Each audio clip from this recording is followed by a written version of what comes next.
കാണൂ പരസ്യരഹിതമായ ഏറ്റവും പുതിയ എപ്പിസോഡുകൾ.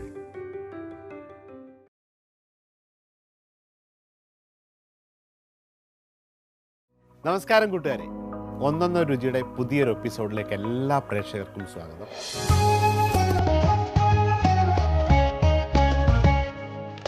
എന്നത്തെ പോലെ ഇന്ന് നമുക്കൊരു അതിഥിയുണ്ട്. ഈ അതിഥിയെയും നിങ്ങൾക്ക് എല്ലാവർക്കും ഇഷ്ടമാണ്, നമുക്ക് എല്ലാവർക്കും പ്രിയങ്കരിയായ സിജ റോസ്.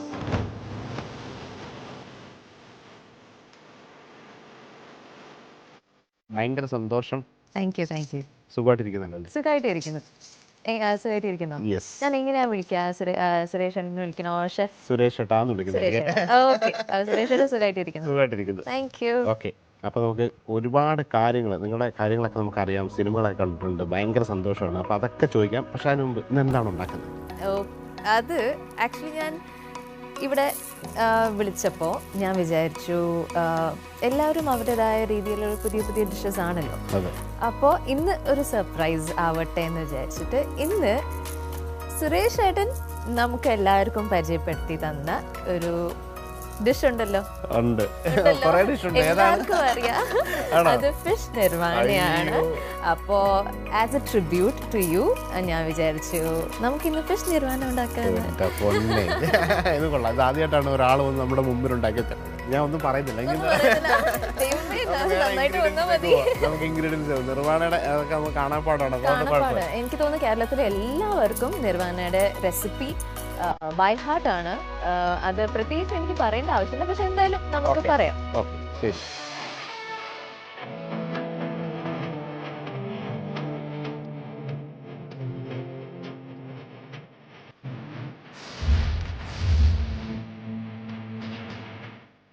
റെസിപ്പിയുടെ ഇൻഗ്രീഡിയൻസ് ഒക്കെ വന്നത് ഭയങ്കര സർപ്രൈസ് ആയി പോയി. കരിമീൻ വെച്ചിട്ടാണ് ചെയ്യുന്നത്. സുരേഷ് ഏട്ടാ, ഇത് എങ്ങനെയാണ് ഈ നിർവാണയുടെ ഒരു ഒറിജിൻ എങ്ങനെയാണ്? ഇത് ഒറിജിൻ ശരിക്കും ഇത് കോട്ടയത്തൊക്കെയുള്ള, കോട്ടയം, പാല, വൈക്കം ഈ ഭാഗത്തൊക്കെയുള്ള വീടുകളിലുള്ള റെസിപ്പിയാണ്. അപ്പൊ ഇത് ശരിക്കും കരിമീൻ തേങ്ങാപ്പാലിനകത്ത് പൊള്ളിച്ചെടുക്കുക എന്ന് പറയുന്ന സംഭവമാണ്. പിന്നെ അതിനൊക്കെ നമ്മൾ കണ്ട് കുറച്ച് ഇന്നോവേറ്റ് ചെയ്തതിന് കുറച്ചുകൂടെ അതിനെ പെർഫെക്റ്റ് ആക്കി എന്നുള്ളത് മാത്രമാണ്. ഇത് ഒറിജിനലായിട്ട് ഇവിടെ പണ്ട് തൊട്ടേ ഉണ്ടായിരുന്ന ഒരു സാധനമാണ്. അപ്പൊ അന്നത്തെ ആദ്യത്തെ സമയത്തൊക്കെ ഈ തേങ്ങാപ്പാലിനകത്തിട്ട് മീൻ തിരിച്ചിട്ട് ഇത് കുക്ക് ചെയ്യുമ്പോൾ ഇത് കുറച്ചുകൂടെ സ്കില്ലുള്ളവർക്ക് മാത്രം ചെയ്യാൻ പറ്റും, അല്ലെ ഇലയൊക്കെ പൊട്ടിപ്പോകും. പക്ഷെ നമ്മൾ അതിനെ ഗ്രില്ല് ചെയ്ത് സെപ്പറേറ്റ് ആയിട്ട് കുക്ക് ചെയ്യുന്നതുകൊണ്ടാണ് അത് പെർഫെക്ഷൻ ആയിട്ട് ഇരിക്കുന്നത്.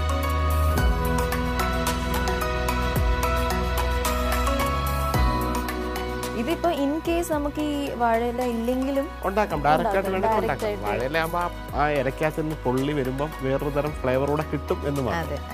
ഫിഷ് നമുക്ക് ഫിഷ് എടുക്കാം. തമിഴിലൊക്കെ അങ്ങോട്ട് പോകാനുള്ള പരിപാടിയാണ്. തമിഴ് ഇപ്പോൾ കുറച്ച് ബാക്ക് ടു ബാക്ക് സിനിമകൾ ഉണ്ടായിട്ടുണ്ട്. ഇപ്പോൾ റിലീസായത്, കുറച്ച് മുമ്പ് റിലീസായത് ഉടൻപിറപ്പ് ജ്യോതിക മാമിൻ്റെ കൂടെ ഒരു പടമാണ്.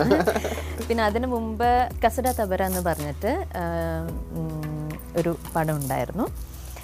അപ്പം അങ്ങനെ എനിക്ക് തോന്നുന്നു റിക്കഗ്നിഷൻ തന്നൊരു തമിഴ് സിനിമ റെക്കയാണ്. അതിനകത്ത് കണ്ണമ്മ എന്നൊരു പാട്ട് ആണ്. അപ്പം അതിലൂടെയാണ് എനിക്ക് തോന്നുന്നു ഇൻ തമിഴ് എനിക്ക് അതുകൊണ്ടാണ് ഞാൻ പറയുന്നത്, ഇപ്പം തമിഴിലെ പ്രേക്ഷകരൊക്കെ നമ്മുടെ ആളെ ഭയങ്കര ഇഷ്ടമായിട്ടിരിക്കുകയാണ്.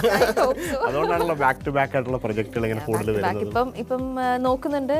ഇപ്പോൾ മലയാളത്തിൽ ഇപ്പോൾ റോയ് ചെയ്തു, സുരാജ് ഏട്ടൻ്റെ കൂടെ ഷൈൻ ടോം, ജിൻസ് ഭാസ്കർ, റിയ സേര എല്ലാവരും ഉള്ള ഉസ്താദ് ഹോട്ടൽ നമുക്കൊക്കെ ഏറ്റവും ഇഷ്ടപ്പെട്ട ഒരു സിനിമയാണ്. ഈ ഉസ്താദ് ഹോട്ടൽ വന്നതിന് പിന്നെ ഈ ഒരു മേഖലയ്ക്ക് തന്നെ ഒരു ഭയങ്കര ഒരു ബൂമുണ്ടായി. ഒരുപാട് കുട്ടികൾ ഹോട്ടൽ മാനേജ്മെന്റ് ഒക്കെ പഠിക്കും. അപ്പോൾ ആ സിനിമയിൽ നമ്മുടെ ഷെഫ് ദുൽഖറിന്റെ കൂടെ അതിന്റെ ആദ്യത്തെ സിനിമയാണ്. അപ്പൊ അതാണ് ഫസ്റ്റ് മൂവി. ഉസ്താദ് ഹോട്ടലിൽ കൂടെ വന്ന ഒരാളാണ്. അതിലും മറ്റേ ഫുഡൊക്കെ, ഭക്ഷണമൊക്കെ ഇങ്ങനെ ഭയങ്കരമായിട്ട് അതിന്റെ ലൊക്കേഷനൊക്കെ ഓർമ്മയുണ്ട്, അതിന്റെ വിശേഷങ്ങൾ ഓഫ് കോഴ്സ് ഓർമ്മയുണ്ട്. അത് ബിക്കോസ് എന്റെ ആദ്യത്തെ സിനിമയായത് കാരണം എനിക്ക് ഭയങ്കര ക്ലോസ് ടു ഹാർട്ട് ആണ് ആ ഒരു മൂവി. അതെ, ഫിഷൊക്കെ അങ്ങനെ മറിനേറ്റ് ചെയ്തു. ഫസ്റ്റ് റൗണ്ട് കഴിഞ്ഞു. ഇനി ഫിഷ് ഗ്രില്ല് ചെയ്യുന്നു. പിന്നെ നിർമ്മാണം. ഇത് വലിയ 5-10 മിനിറ്റുകളുണ്ട്. അതുകൊണ്ട് മെല്ലെ ഉണ്ടാക്കിയാൽ നമുക്ക് കാര്യങ്ങളൊക്കെ സംസാരിക്കാം. വെളിച്ചെണ്ണയാണ്, അത് വെളിച്ചെണ്ണ. ഓക്കെ, അപ്പൊ ഇത് പാൻ ഒന്ന് ചൂടായി.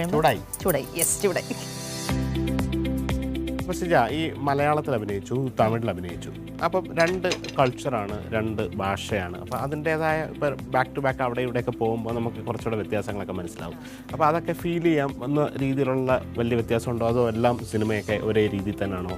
മലയാളത്തിൽ ചെയ്യുമ്പോൾ നമുക്ക് കുറച്ചും കൂടി ഫാമിലി എന്നൊരു ഫീലാണ്. നമ്മുടെ നാട്ടിൽ എല്ലാവരും നമ്മുടെ ആൾക്കാരാണ്. അപ്പം അങ്ങനെ ഒരു ഫ്രണ്ട്ലി ബേസിസിലാണ് ആ ഒരു കാര്യങ്ങളൊക്കെ നടക്കുന്നത്. ഓഫ് കോഴ്സ് തമിഴിലാണെങ്കിലും കുറച്ചുകൂടി നമ്മൾ പുറത്തുനിന്ന് വന്ന ആളായത് കാരണം അതിൻ്റെതായൊരു ഇതുണ്ടാവുമല്ലോ. സോ ബട്ട് ഇവിടെ കിട്ടുന്ന ഒരു ഫ്രണ്ട്ലി ഫീലിനെക്കാട്ടിലും അവിടെ പ്രൊഫഷണലാണ്. അപ്പൊ അത്രേ ഉള്ളൂ. ബട്ട് അതിൻ്റെ പറയുന്നതിനിടയ്ക്ക് കരിമീൻ നമ്മളെ വെളിച്ചെണ്ണയ്ക്കകത്ത് ഇവരിങ്ങനെ ഗ്രില്ല് ചെയ്യാനായിട്ട് വെക്കുകയാണ്. ഇത് ഫിഷ് ഇത് കണ്ട ഫിഷ് ഇത്ര മാത്രം ഗ്രില്ല് ചെയ്താൽ മതി. ജസ്റ്റ് 2 മിനിറ്റ്സ് നല്ല ആ ഒരു സൈഡ് ബാക്കി ആ പാലിനകത്തിരുന്ന് വേവുമ്പോഴാണ് ഇത് സംഭവം സെറ്റ് ആവുക. ഇത് കൂടുതൽ ഫ്രൈ ചെയ്യണ്ട, ജസ്റ്റ് ഒരു ലൈറ്റ് ഗ്രിൽ മാത്രം. ഇനി നമുക്ക് അടുത്ത നിർവ്വാണ, അതിന് വേണ്ടിയിട്ടുള്ള പരിപാടി കേട്ടോ. ആദ്യം എണ്ണ ഒഴിക്കാം. അറിയാം ചൊഴിച്ചു, അത് കാരണം കരിയാതിരിക്കാൻ വേണ്ടിയിട്ടാണ്. അപ്പൊ അതാണല്ലേ ട്രിക്ക്. മറ്റേ ഈ ഇല കരിയാ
അരിഞ്ഞ മാങ്ങ.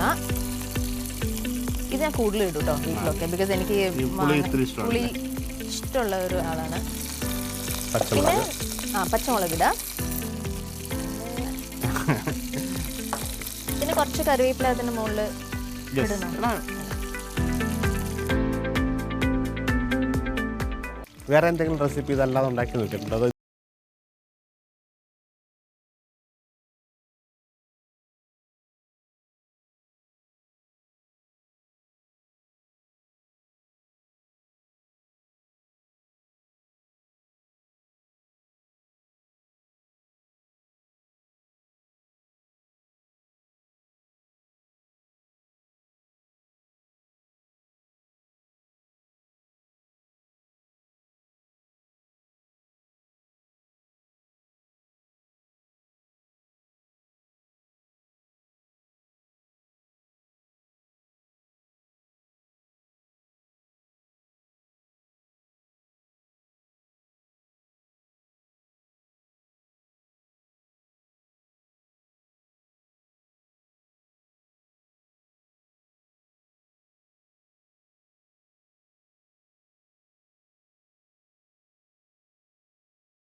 കുക്കാവും.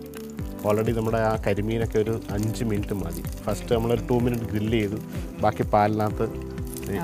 അപ്പോൾ ഈ സിനിമയിലേക്ക് വരാനുള്ള ഇപ്പോൾ ഈ ഉസ്താദ് ഹോട്ടലാണെന്ന് പറയും, അതെങ്ങനെയായിരുന്നു എൻ്റെ അനുഭവം? എങ്ങനെ വന്നു? അങ്ങനെ ആഗ്രഹമൊന്നും ഉണ്ടായിരുന്നില്ല. എൻ്റെ ഒരു കോളേജ് കഴിഞ്ഞപ്പോഴത്തേക്ക് കേരളത്തിലോട്ട് വന്നു. ഫാമിലി ഫ്രണ്ട്സ് ഒക്കെ ഇവിടെ ഉണ്ടായിരുന്നു. എവിടെ അപ്പോൾ കേരളത്തിലേക്ക് വന്നു പറഞ്ഞപ്പോൾ എവിടെയായിരുന്നു? ഇപ്പോൾ കേരളത്തിലല്ല? അല്ല, ഞാൻ മുംബൈയിലായിരുന്നു. ഞാൻ പഠിച്ചത് മസ്കറ്റിലാണ്. ഓക്കെ. 12th വരെ അവിടെയാണ് ചെയ്തത്. അത് കഴിഞ്ഞിട്ട് കോളേജ് മുംബൈയിലാണ് ചെയ്തത്. അപ്പോൾ അത് കഴിഞ്ഞിട്ട് ജസ്റ്റ് ഒരു വെക്കേഷൻ ആയിട്ട് വന്നപ്പോൾ ഫാമിലി ഫ്രണ്ട്സ് ഒക്കെ ഇവിടെ ഉണ്ട്, ജസ്റ്റ് ട്രൈ ചെയ്യാം, ഒരു ഓപ്പർച്യൂണിറ്റി ഇങ്ങനെ വന്നു, അപ്പോൾ ട്രൈ ചെയ്യാമെന്ന് വിചാരിച്ചു. അങ്ങനെ കുറച്ച് ഫോട്ടോസൊക്കെ എടുത്ത് മോഡലിംഗ് ഒക്കെ തുടങ്ങി, പിന്നെ നോ ലുക്കിംഗ് ബാക്ക്. പറയുന്നതിനിടയ്ക്ക് നിർവ്വാണം നല്ല കളർഫുൾ ആയിട്ട് നിൽക്കുന്നില്ല, പ്രേക്ഷകരെ കൊണ്ടൊന്ന് കാണിച്ചു കൊടുക്കാം. ഇത് വളരെ സിമ്പിളാണ്, നിങ്ങളൊക്കെ അറിയായിരിക്കും, എന്നാലും ഇത് വളരെ സിമ്പിളായിട്ട് സിജയുടെ റെസിപ്പിയാണിത്. എൻ്റെ റെസിപ്പി അല്ല, കണ്ടല്ലോ, വളരെ 5 മിനിറ്റ് കൊണ്ട് നിങ്ങൾക്ക് ഈ ഒരു സംഭവം ഉണ്ടാക്കിയെടുക്കാം. ഒരു ചട്ടിയിൽ കരിമീൻ കുക്കായി, തേങ്ങാപ്പാലിൻ്റെ കണ്ടല്ലോ, പാലൊക്കെ കുറുകി ആ തിക്നെസ് വന്നിട്ടുണ്ട്. ലാസ്റ്റ് ഇങ്ങനെ ഇത്തിരി വെളിച്ചെണ്ണ ഒഴിക്കും. സിമ്പിൾ നിർവ്വാണം എങ്ങനെ റെഡി ആക്കിയിരിക്കുകയാണ്. നെക്സ്റ്റ് 5 ഇയേഴ്സ്, ഇപ്പോൾ 2023, 2028 എന്തൊക്കെയാണ് ആഗ്രഹങ്ങൾ? കുറച്ചും കൂടി ആക്റ്റീവായിട്ട് ഇരിക്കാൻ മാത്രമേ എൻ്റെ ഒരു വേ എന്ന് പറയാൻ പറ്റുള്ളൂ. പക്ഷേ ഈ 5 ഇയേഴ്സിൽ നല്ല കുറച്ച് പ്രോജക്ട്സ് ചെയ്യണം, അത് തന്നെയാണ് ആഗ്രഹം, മെയിൻ ആഗ്രഹം. ബട്ട് ചെയ്യുന്ന പ്രോജക്ട്സിൽ എന്തെങ്കിലും ഒരു വ്യത്യാസം കൊണ്ടുവരണം. ഇറ്റ് ബി ലൈക്ക് സെയിം ആയിട്ട് കാണിക്കുന്ന ആവാൻ പാടില്ല. പക്ഷെ ചെയ്യുന്ന പ്രോജക്ട്സ് എന്താണോ അത് എന്തെങ്കിലും നമ്മൾക്ക് ഒരു പ്രാധാന്യം, നമ്മുടേതായ ഒരു കഴിവ് തെളിയിക്കാൻ പറ്റുന്ന ഒരു സംഭവം. എനിക്ക് ഓൺ സ്ക്രീൻ എന്നെ കാണുമ്പോൾ അത് സിജ അല്ലാത്ത രീതിയിൽ, പക്ഷെ ഒരു ക്യാരക്ടർ എന്ന രീതി ആൾക്കാരത് കണ്ടിട്ട് അത് പറയണം. It is more like A character than Sija on screen. ഇതല്ലാതെ എന്തൊക്കെയാണ് ഹോബീസ്? സാധാരണ ഒരു ഞാൻ ഇപ്പം മുതൽ ഡാൻസ് ചെയ്യുന്ന ഒരാളാണ്, നമ്മൾ ക്ലാസിക്കൽ ഡാൻസർ. ഇപ്പോഴും ഡാൻസ് പഠിക്കുന്നുണ്ട്, ഇപ്പോൾ കഥക്ക് പഠിക്കുന്നുണ്ട്. പിന്നെ അതല്ലാണ്ട് ഞാൻ കോഫി പെയിൻറ്റിങ് ചെയ്യാറുണ്ട്.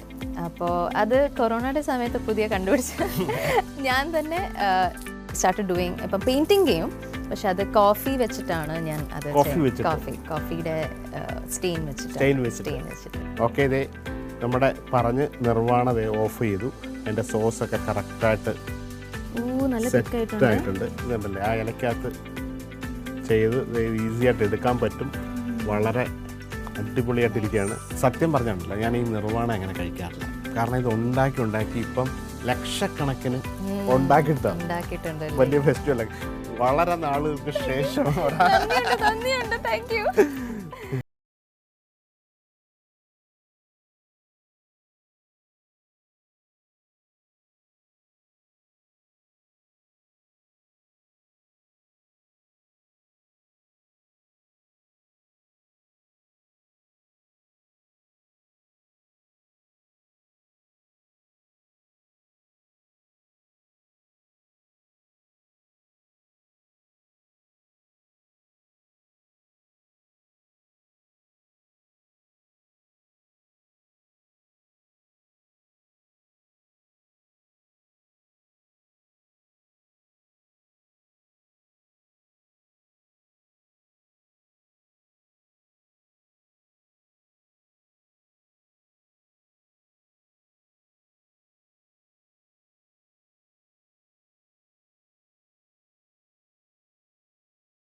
അപ്പോൾ ഒരിക്കൽ കൂടി നന്ദി പറയുന്നു. ഈ നേരത്തെ പറഞ്ഞ പോലെ നെക്സ്റ്റ് 5 ഇയേഴ്സ് എന്നല്ല, ഒരുപാട് വർഷം ആഗ്രഹിച്ച അല്ലെങ്കിൽ എന്തെങ്കിലുമൊക്കെ സ്പെഷ്യലായിട്ട് നിങ്ങളുടെ കഴിവുകൾ തെളിയിക്കാൻ പറ്റിയ സിജോറസ് എന്ന് പറഞ്ഞ വ്യക്തിയെ ഉപരി നല്ല നല്ല കഥാപാത്രങ്ങൾ മലയാളത്തിലും തമിഴിലും മറ്റ് ഭാഷയിലൊക്കെ കെട്ടി തിളങ്ങട്ടെ.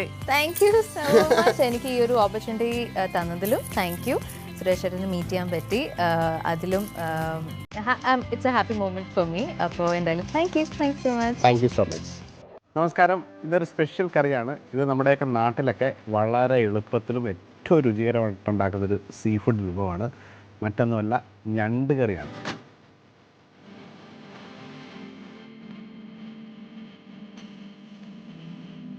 കൊല്ലം സ്റ്റൈൽ ഞണ്ട് കറിയാണ് ഇന്നത്തെ റെസിപ്പി. അത് അരമുറി തേങ്ങ നമുക്ക് തിരുങ്ങിയെടുത്തിട്ട് അതിനുള്ള അരപ്പിനുള്ള സംഭവമാണ്. അരപ്പിന് നമ്മൾ ഇതിനകത്ത് വളരെ കുറച്ച് ഇൻഗ്രീഡിയൻസ് മതി. മുളക് പൊടി എന്നൊക്കെ പറയുന്നത് ഇത്രയും ഞണ്ടിന് ഇത്രയും മുളക് പൊടി മാത്രം. അതുപോലെ ഇതിൻ്റെ മെയിൻ ഫ്ലേവർ എന്ന് പറയുന്നത് മല്ലിപ്പൊടിയാണ് കൂടുതൽ വേണ്ടത്. ഒരു 2-3 സ്പൂൺ മല്ലിപ്പൊടി. പിന്നെ വറുത്ത് പൊടിച്ച ഉലുവാപ്പൊടി വേണം. ലേശം ഉലുവാപ്പൊടിയാണ്, ഇത് വറുത്ത് പൊടിച്ച ഉലുവാപ്പൊടിയാണ്. അതിൻ്റെ കൂടെ ഒരു പിഞ്ച് ഓഫ് ടർമറിക്, ലേശം മഞ്ഞൾപ്പൊടി, ഒരു 2 ചെറിയ ഉള്ളി കൂടെ ചെറുതായിട്ട് അരിയുക. അതിനോടൊപ്പം തന്നെ കുറച്ച് വാളംപുളി ഈ തേങ്ങയോടൊപ്പം തന്നെ അരച്ചെടുക്കണം. ഇതാണ് ഇതിൻ്റെ അരപ്പിൻ്റെ ഇൻഗ്രീഡിയൻസ്. മല്ലിപ്പൊടി കൂടുതൽ, ലേശം മഞ്ഞൾപ്പൊടി, മുളക് പൊടി, വറുത്ത ഉലുവാപ്പൊടി, പുളി, ചെറിയ ഉള്ളി, അരമുറി തേങ്ങ. അപ്പോൾ ഇത് വെള്ളം ഒഴിച്ച് നല്ല മഷി പരുവത്തിൽ ആദ്യം അരച്ചെടുക്കുക. അപ്പോൾ ഈ അരപ്പ് റെഡിയായി കഴിഞ്ഞാൽ ഞണ്ട് കറി 2 മിനിറ്റ് കൊണ്ട് റെഡിയാവും. അപ്പോൾ ഇത് അരച്ചുകൊണ്ട് വന്നിട്ട് നമുക്ക് റെസിപ്പിയിലേക്ക് പോകാം. അങ്ങനെ നമ്മുടെ അരപ്പ് നന്നായിട്ട് മഷി പോലെ അരച്ചിട്ടുണ്ട്. അപ്പോൾ ആദ്യം തന്നെ ഈ അരപ്പ് ഒരു പാനിലേക്ക് എടുക്കുക. നമുക്ക് കറിയുടെ ആവശ്യത്തിനുള്ള ചാറ്, അതിന് വേണ്ടിയിട്ടുള്ള വെള്ളം ഒഴിക്കുക. അതിലേക്ക് ഉപ്പ്, അരപ്പിനകത്ത് ലേശം ഉപ്പും അതുപോലെ ആവശ്യത്തിന് വെള്ളം ഒഴിച്ച് ഈ അരപ്പൊന്ന് തിളപ്പിക്കുകയാണ്. ജസ്റ്റ് ഒന്ന് ചൂടാവുകയാണ്. ആ ചൂടാവുമ്പോൾ തന്നെ ഞണ്ടിൻ്റെ ഓരോ പീസുകൾ ഇട്ട് കൊടുക്കുക. നേരത്തെ പറഞ്ഞത് അധികം എരിവില്ലാത്ത മൈൽഡായിട്ടുള്ള ഒരു ഞണ്ടിൻ്റെ ഫ്ലേവർ കിട്ടുന്ന ഒരു കറിയാണ്. ജസ്റ്റ് അതിൻ്റെ ഒരു ടേസ്റ്റ് കൂട്ടാൻ വേണ്ടിയിട്ട് ഉലുവയും പുളിയും മഞ്ഞൾപ്പൊടിയും മുളക് പൊടിയും മല്ലിപ്പൊടി, ഇതിൻ്റെ മെയിനായിട്ടുള്ള ഒരു രുചി എന്ന് പറഞ്ഞാൽ മല്ലിപ്പൊടിയുടെ സ്വാദാണ് ഈ ഞണ്ട് കറി. പ്രത്യേകിച്ച് ഈ ഞണ്ട് കറിയൊക്കെ ശ്രീലങ്കയിലും കേരളത്തിൻ്റെ കണക്ക് തന്നെ ആളുകൾക്ക് ഭയങ്കര ഇഷ്ടമാണ്. അവിടുത്തെ പ്രത്യേകത ഇതേ സെയിം കറിക്കകത്ത് മുരിങ്ങയിലിട്ടാണ് അവർ ഞണ്ട് കറി ഉണ്ടാക്കുക. അപ്പോൾ നമ്മൾ കറിവേപ്പിലേക്ക് ഇടുന്ന പോലെ നമ്മുടെ വീടുകളിൽ മുരിങ്ങയിലൊക്കെ ഉണ്ടെങ്കിൽ ഇതിനകത്ത് മുരിങ്ങയില ഇട്ടാലും ഈ ഞണ്ടിനോട് അസാധ്യമായ രുചിയാണ്. കുറച്ച് കറിവേപ്പില ഇട്ടു, അതിനോടൊപ്പം പച്ചമുളക്. അപ്പോൾ ഈ കറി തിളച്ച് തുടങ്ങിയിട്ടുണ്ട്. അടച്ചു വെച്ച് ഒരു 5 മിനിറ്റ് വേവിച്ചാൽ ഞണ്ട് കറി റെഡിയാണ്. ഇനി അതിനൊരു നല്ല ചെറിയ ഉള്ളിയുടെ ഒരു താളിപ്പും കൂടെ കൊടുത്താൽ വേഗത്തിൽ ഞണ്ട് കറി റെഡിയാവും. നമുക്കൊന്ന് അടച്ചു വയ്ക്കാം.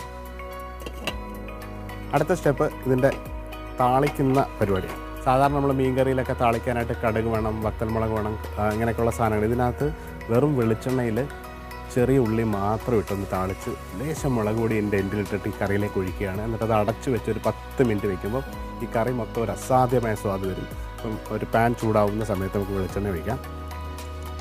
ഇനി എണ്ണ ഒട്ടും താല്പര്യമില്ലാത്തവർക്ക് ഈ താളിപ്പേ ഒഴിവാക്കാം. കാരണം ഈ കറിക്കകത്ത് നമ്മൾ എണ്ണ ഇട്ടിട്ടില്ല, തേങ്ങ അരച്ച് വെള്ളം കലക്കി പുളിയോട് ചേർത്തിട്ട് വേവിച്ചെടുക്കുന്ന സ്റ്റീം. ഇത് ഭയങ്കര ഹെൽത്തി ആയിട്ടുള്ളൊരു കറിയാണ്.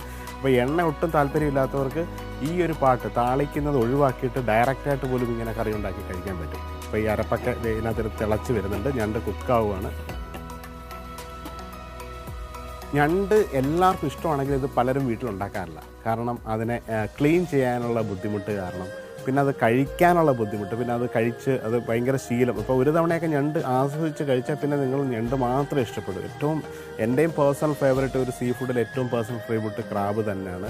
അപ്പോൾ അത് ക്രാബ് മീറ്റായിട്ടൊക്കെ ആളുകൾക്ക് നമുക്ക് മാർക്കറ്റിൽ ലഭ്യമാണ്. അതൊക്കെ വളരെ എക്സ്പെൻസീവാണ്. നമുക്ക് തന്നെ ഞണ്ട് വാങ്ങിച്ചത് സ്റ്റീം ചെയ്ത്, നിങ്ങൾക്ക് ഒരു ക്രാബ് മീറ്റായിട്ട് എടുക്കണമെങ്കിൽ ഇഡ്ഡലിയൊക്കെ പുഴുങ്ങുന്ന പോലെ ആ ഒരു ഞണ്ടിനെ ഒന്ന് ക്ലീൻ ചെയ്തിട്ട് കുറച്ചൊരു 5 മിനിറ്റ് സ്റ്റീം ചെയ്താൽ കുക്കാവും. പിന്നെ അതിൻ്റെ ഇടയിൽ നിന്ന് ഒരു സ്പൂൺ വെച്ചിട്ട് വളരെ നൈസായിട്ട് അതിൻ്റെ മീറ്റ് മാത്രമായിട്ട് എടുത്തിട്ട് നിങ്ങൾക്ക് ഉലർത്തിയൊക്കെ കഴിക്കാം. അപ്പോൾ ആ രീതിയിൽ ഉണ്ടാക്കാം. അല്ല കറി വയ്ക്കാം, റോസ്റ്റ് ചെയ്യാം. ഞണ്ട് വെച്ചിട്ട് ഒരുപാട് അടിപൊളി വിഭവങ്ങൾ ഉണ്ടാക്കാൻ പറ്റും. അപ്പോൾ എണ്ണ ചൂടായിട്ടുണ്ട്. എണ്ണ ചൂടായി വളരെ ഫൈൻലി സ്ലൈസ് ചെയ്ത് വത്തൽമുളക് ചെറിയ ഉള്ളിയാണ് ഇടുന്നത്.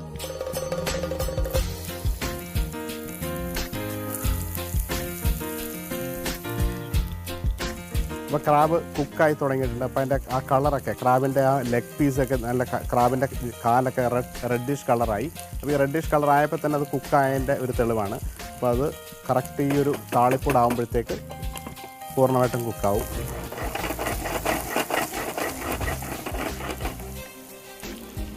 കുറച്ചുകൂടെ ഈ കറിവേപ്പില ഈ താളിപ്പിനകത്തിടുകയാണ്.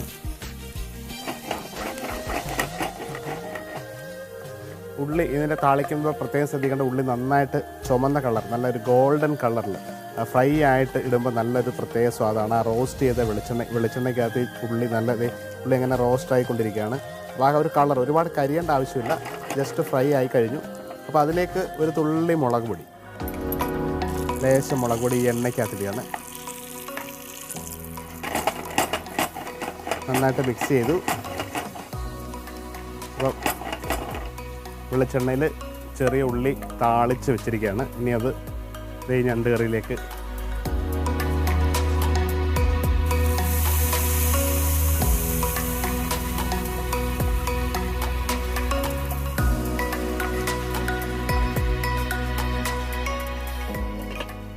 താളിച്ചു 2 മിനിറ്റ് ജസ്റ്റ് ഒന്ന് അടച്ചു വയ്ക്കുക.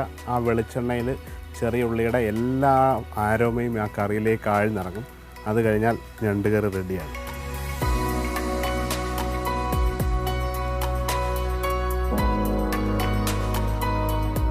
അങ്ങനെ നമ്മുടെ ഞണ്ട് കറി റെഡി ആയിട്ടുണ്ട്. താളിച്ച് കഴിഞ്ഞു. 2 മിനിറ്റ്സ് അതിനകത്ത് കംപ്ലീറ്റ് ആ ഒരു സ്റ്റീമിനകത്തോടുകൂടി ആ കംപ്ലീറ്റ് കറിക്കകത്ത് അതിൻ്റെ ഫ്ലേവർ എല്ലാം ഇൻഫ്യൂസ് ആയിട്ടുണ്ട്. നമുക്ക് കാണാം. ആ തേങ്ങയൊക്കെ ഇതിനകത്ത് പിടിച്ചു. അതിനകത്ത് ലേശം പുളിയുണ്ട്. എരിവിന് പച്ചമുളകിൻ്റെ ഫ്ലേവറാണ്. ബാക്കി ആ മല്ലിപ്പൊടിയും ഉലുവാപ്പൊടിയുടെയും കൂടെ സ്വാദാണ് ഇതിനുള്ളത്. ഇത് ആ ഉലുവാപ്പൊടി നമ്മൾ പ്രത്യേകം പറഞ്ഞിട്ട് വറുത്ത ഉലുവാപ്പൊടിയാണ്. ഉലുവ വറുത്ത് പൊടിച്ച് മാറ്റി വയ്ക്കുക. ഇനി പൊടിക്കാൻ പറ്റില്ലെങ്കിൽ റോസ്റ്റ് ചെയ്തിട്ട് തേങ്ങയോട് അരപ്പിനോട് ചേർക്കുകയാണ്. സാധാരണ നമ്മൾ മീൻകറിക്ക് ചേർക്കുന്ന പോലുള്ള ഉലുവാപ്പൊടിയാണ് ഇതിൻ്റെ. കുറച്ച് ഉലുവാപ്പൊടി, ലേശം മുളക് പൊടി, ലേശം മഞ്ഞൾപ്പൊടി, കൂടുതൽ മല്ലിപ്പൊടിയുടെ സ്വാദാണ് ഇത്. അതിനോടൊപ്പം തന്നെ വാളം പുളി തേങ്ങയോടൊപ്പം തന്നെ അരച്ച് തരുമ്പോഴാണ് ഈ ഒരു കൊഴുപ്പ് കിട്ടുക കറിക്ക്. എരിവില്ലാത്ത കൊല്ലം സ്റ്റൈൽ ഞണ്ട് കറിയാണിത്. ചോറുമായിട്ട് അസാധ്യ സ്വാദാണ് ഇത്. ഞണ്ട് കറിയും നമ്മുടെ കുത്തരി ചോറ്, മോര് കറി, അതിനോടൊപ്പം ഒരു തോരൻ, ഇതാണ് എൻ്റെ ഉഗ്രൻ കോമ്പിനേഷൻ. ക്യാബേജിൻ്റെ തോരനുണ്ടാക്കുക, കുറച്ച് തൈരെടുത്ത് താളിച്ച് പുളിശ്ശേരിയോ അല്ലെങ്കിൽ മോര് കാച്ചിയതുണ്ടാക്കുക, ഒരു ഞണ്ട് കറി ഉണ്ടാക്കിയാൽ അസാധ്യമായിട്ട് നിങ്ങൾക്ക് ഉച്ചയ്ക്ക് ഭക്ഷണം കഴിക്കാം. Thank you so much.